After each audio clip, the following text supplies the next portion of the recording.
अस्सलाम वालेकुम बच्चों, welcome in future vision online classes.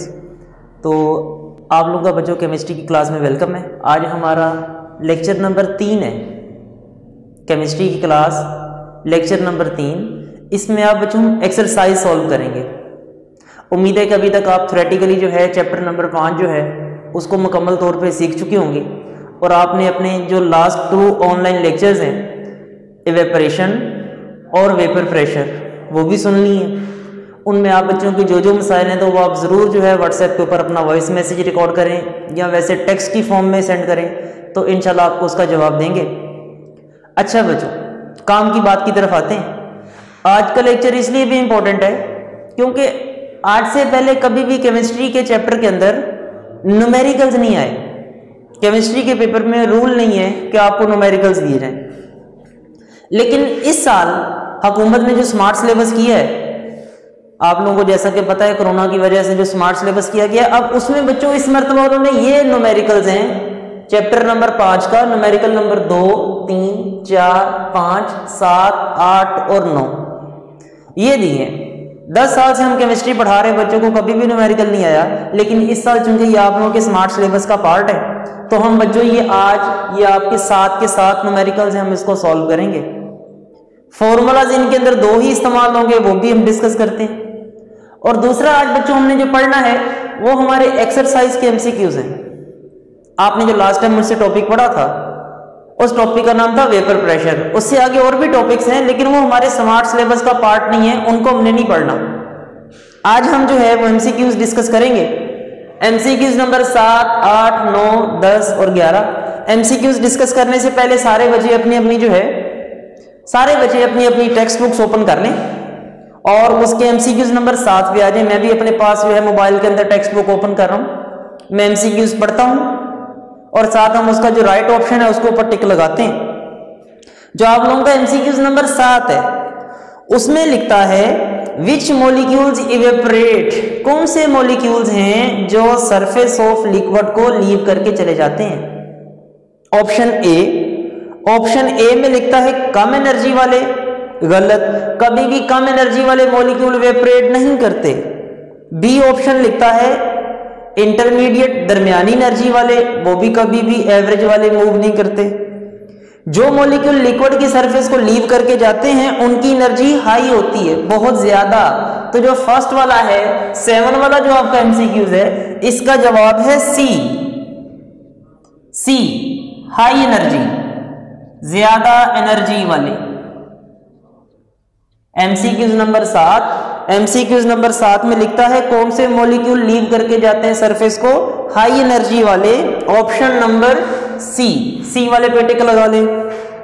8वां MCQs है which molecule diffuse more rapidly, कौन से मॉलिक्यूल ज्यादा तेजी से डिफ्यूज करते हैं। नीचे उसने ऑप्शन दिए हुए हैं, ए में लिखा है हाइड्रोजन, बी में हीलियम, सी में क्लोरीन और 4 में फ्लोरीन। जो गैस सबसे लाइट वेट होती है, सबसे हल्की होती है, वो डिफ्यूज करती है, उसके डिफ्यूजन के चांसेस ज्यादा होते हैं। छोटी सी मिसाल है बच्चों, जिसका जितना कम वेट होगा उसको अगर हम पुश करेंगे वो उतनी ही ज्यादा दूर जाएगी। लाइक आपके पास एक साइकिल है और एक मोटरसाइकिल है, एक साइकिल है एक मोटरसाइकिल है, दोनों को इक्वली पुश करते हैं। बताएं कौन सी शय, साइकिल या मोटरसाइकिल, ज्यादा दूर कौन जाएगी? डेफिनेटली साइकिल सर दूर जाएगी। तो जिसका लाइट वेट होता है, कम वजन होता है, वो ज्यादा तेजी से डिफ्यूज करती हैं।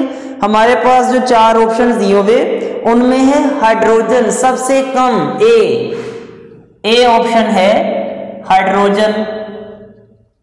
हाइड्रोजन सबसे ज्यादा तेजी से डिफ्यूज करेगी। तीसरी चीज, कौन सा फैक्टर बॉइलिंग पॉइंट पर असरअंदाज नहीं होता? Initial temperature of liquid, D option है। 9वें वाले का आंसर है बच्चों D, initial temperature of liquid, initial temperature of liquid का initial temperature.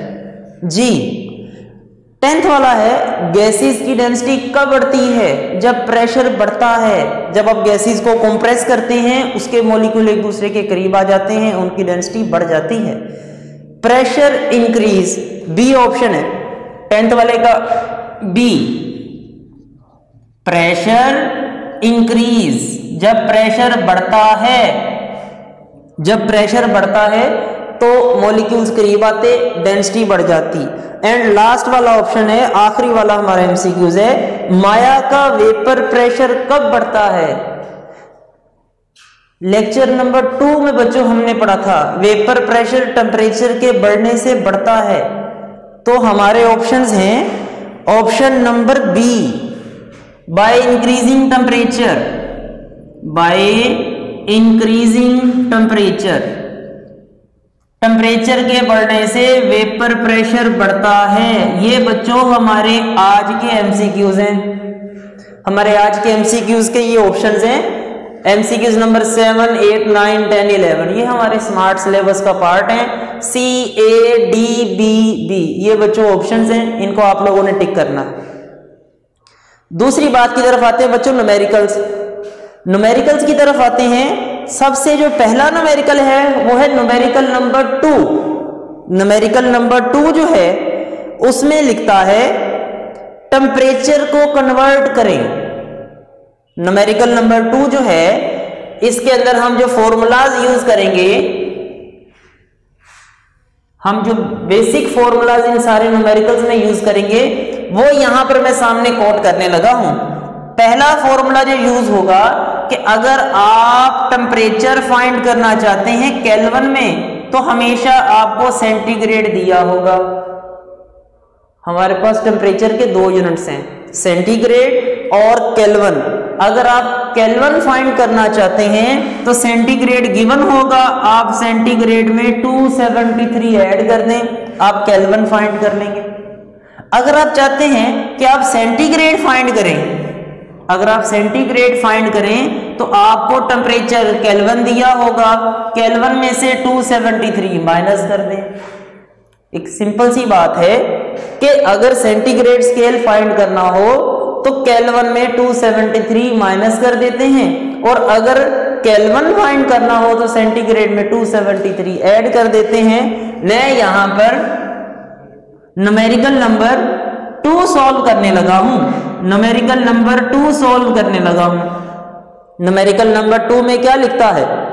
Change the units, change the units, units को चेंज करें। जैसा कि ए में लिखता है, ए ऑप्शन है 750 डिग्री सेंटीग्रेड, 750 डिग्री सेंटीग्रेड है, इसे हमने केल्विन में चेंज करना है। आपके पास बच्चों सेंटीग्रेड स्केल दिया हुआ है 750, और आपने क्या फाइंड करना है? आपने केल्विन फाइंड करना है। फिर से बोलता हूं मैं, आपने सेंटीग्रेड स्केल को केल्विन में चेंज करना है। तो सर सेंटीग्रेड देखें दिया हुआ है 750, केल्विन फाइंड करना है, और हम जानते हैं केल्विन कैसे फाइंड करते हैं। 750 डिग्री सेंटीग्रेड जो दिया हुआ है उसमें 273 ऐड कर दें। तो ये बच्चों खाली बॉक्सेस में आप लोगों के लिए छोड़ रहा हूं, ये जो मैं खाली बॉक्सेस छोड़ रहा हूं ये एक छोटी सी आप लोगों के लिए होम टास्क भी बन जाएगी कि हमने सेंटीग्रेड का केल्विन कैसे फाइंड करना है, इसमें 273 ऐड करके। सारे बच्चों को समझ आ गया? Very good. इसका बच्चों बी पार्ट में लिखता है 150 डिग्री सेंटीग्रेड। इसका जो बी पार्ट है, बी पार्ट में लिखता है टेम्परेचर आपको दिया हुआ है सेंटीग्रेड में, सेंटीग्रेड स्केल है 150 डिग्री, सेंटीग्रेड स्केल आपको दिया हुआ है 150, आपने केल्विन फाइंड करना है। तो अभी हमने बच्चों बात की है केल्विन कैसे फाइंड होता है।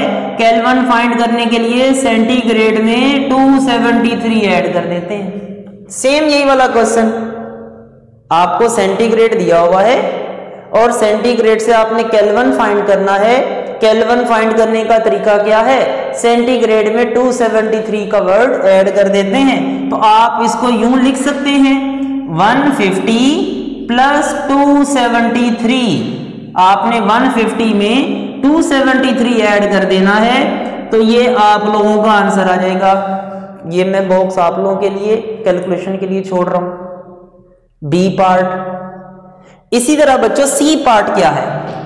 क्वेश्चन नंबर 2 का जो सी पार्ट है उसमें क्या लिखता है? क्वेश्चन नंबर 2 का जो सी पार्ट है उसमें प्रेशर को कन्वर्ट करना है। सी पार्ट में लिखता है 100 केल्विन को सेंटीग्रेड में चेंज करें। अब देखें, आपको टेम्परेचर केल्विन में दे दिया है, 100 केल्विन दिया हुआ है और आपने सेंटीग्रेड फाइंड करना है।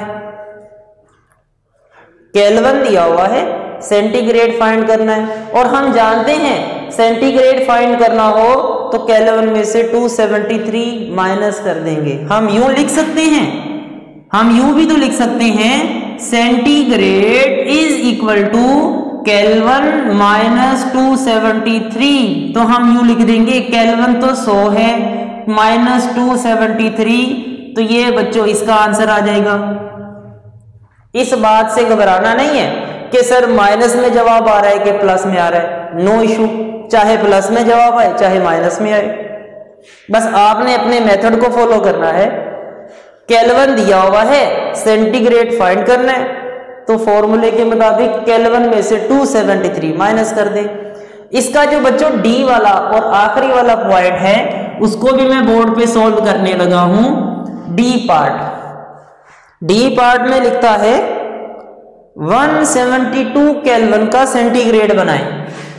आपको डी पार्ट में क्वेश्चन नंबर 2 में लिखता है टेम्परेचर आपको केल्विन में दिया गया है 172, आपने इसका डिग्री सेंटीग्रेड बनाना है।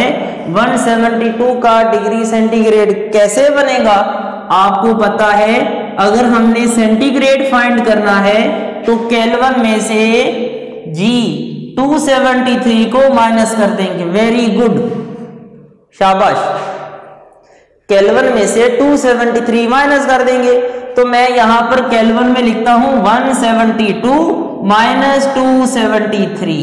केल्विन में से 273 माइनस कर देंगे तो हमारे पास हमारा आंसर आ जाएगा, टेम्परेचर इन सेंटीग्रेड आ जाएगा।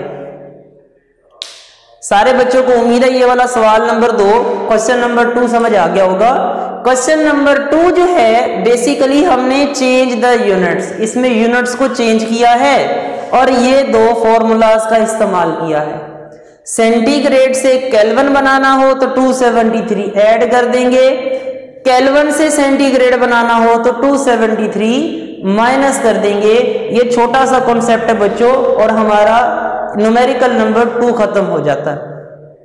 बगैर वक्त जाया किए, बगैर टाइम जाया किए हम अपना न्यूमेरिकल नंबर 3 की तरफ जाते हैं कि न्यूमेरिकल नंबर 3 जो है उसमें क्या लिखता है। इसको मैं रेज करने लगा हूं। न्यूमेरिकल नंबर 3 जो है बच्चों वो आप लोगों ने उसमें जो भी फॉर्मूलाज यूज होने हैं आप सारे बच्चे उन फॉर्मूला से वाकिफ हैं।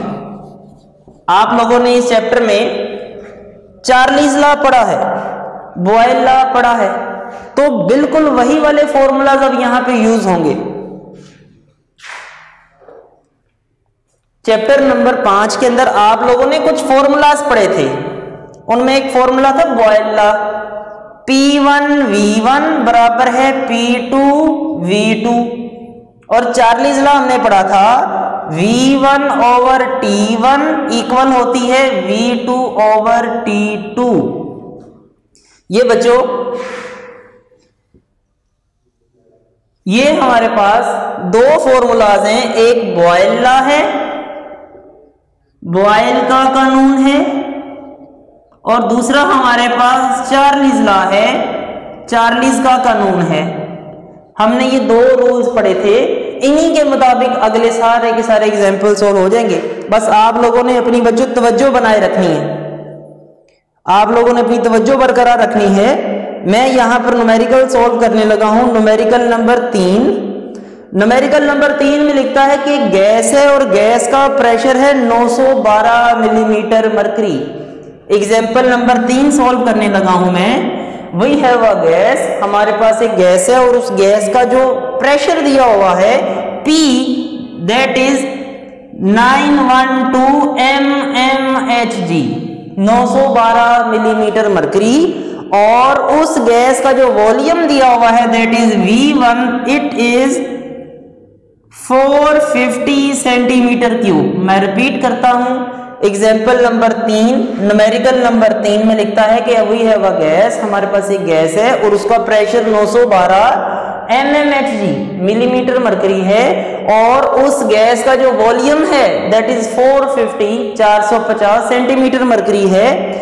अगर उसका प्रेशर 0.4 कर दें, उसका न्यू प्रेशर अगर 0.4 atm कर दें, 0.4 atm कर दें, तो बताएं उसका V2 कितना होगा, उसका V2 फाइंड करना है। बच्चों अगर आप थोड़ा सा गौर करें ना, तो ये ऊपर जो वॉल्यूम है ये मिलीमीटर मरकरी में दिया गया है, और जो नीचे वाला वॉल्यूम है ये तो एटमॉस्फेयर में है।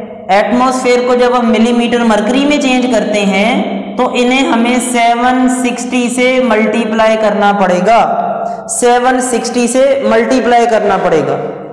जब मैं 760 को 0.4 से मल्टीप्लाई करता हूं, 760 को 0.4 से मल्टीप्लाई करूंगा तो मेरे पास जो जवाब आता है 0.4 मल्टीप्लाई 760, इट इज 304 mmHg। ये मैंने यूनिट को कन्वर्ट किया है क्योंकि मेरे पास पहले जो प्रेशर था वो mmHg में था, मैंने नीचे वाले यूनिट को भी mmHg में चेंज कर दिया। ठीक है, अच्छा अब मुझे V2 फाइंड करना है, और हम जानते हैं इस पे कौन सा फॉर्मूला लगेगा जी, बिल्कुल इसके ऊपर बच्चों जो फॉर्मूला लग रहा है वो तो बॉयल लॉ है। P1 V1 इक्वल है P2 V2। P1 की वैल्यू दी हुई है 912 912, V1 की वैल्यू भी पता है 450, P2 304 है, और V2 तो हमने फाइंड करना है, तो V2 तो वैसे का वैसे लिख लेंगे आप। समझ आ गई? अच्छा भी, अब बच्चों V2 यहीं पर रहने देते हैं, ये वैल्यू इधर मल्टीप्लाई और ये यहां आके डिवाइड हो जाएगी। 912 मल्टीप्लाई 450 ओवर 304, ये V2 आ जाएगा। और बच्चों V2 का आंसर आप लोगों ने खुद निकालना है, और किसी भी बच्चे का अगर कोई प्रॉब्लम आएगा आंसर के हवाले से तो वो मुझे व्हाट्सएप ग्रुप में मैसेज कर दे। हम अपना टाइम बचा रहे हैं। आपको मैंने न्यूमेरिकल का सारा डाटा बना के दे दिया है, वैल्यूज पुट कर दी हैं, जस्ट आप लोगों ने बच्चों कैलकुलेशन करनी है। न्यूमेरिकल नंबर 3 सॉल्व हो गया। न्यूमेरिकल नंबर 4, एग्जाम्पल नंबर 4 है बच्चों, न्यूमेरिकल नंबर 4 है, उसमें लिखता है कि गैस है, गैस का प्रेशर 1 atm है। We have a gas and pressure of a gas P1 जो है वो है 1 atm, 1 एटमॉस्फेयर। जैसे बच्चों 1 किलोमीटर में 1000 मीटर होते हैं, 1 kilometre is equal to 1000 metre. बिल्कुल वैसे ही 1 atm जो होता है इसे हम 760 मिलीमीटर मरकरी भी लिख सकते हैं, 760 mmHg। ये इसी का जो है यूनिट की कन्वर्जन है।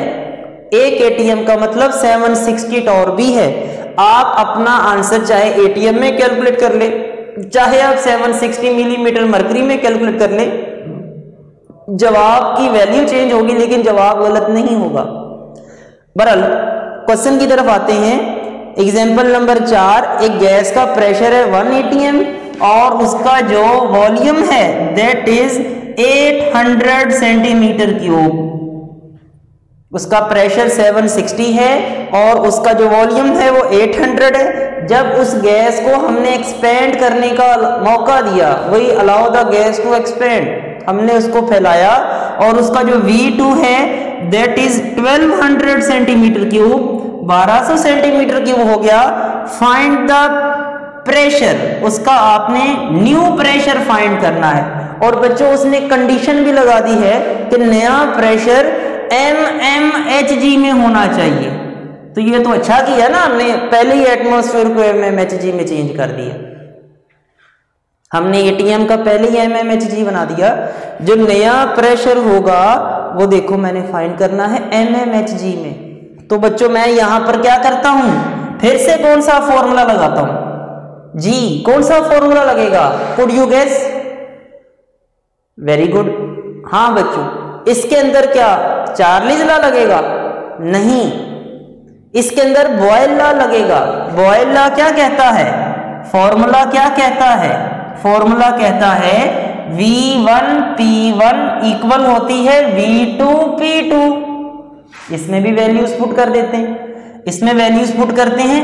V1 की जगह क्या आएगा 800, P1 की जगह क्या आएगा, एक एटीएम नहीं 760 लिखेंगे, क्योंकि उसने आंसर हमें मिलीमीटर मरकरी में मांगा है।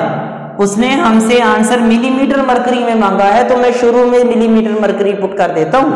760 इक्वल V2 आ जाएगा 1200 और P2 तो फाइंड करना है, P2 को वही रहने देते हैं और मैथमेटिकल ऑपरेशंस करते हैं और 1200 उधर मल्टीप्लाई होगा, यहां आके डिवाइड हो जाएगा।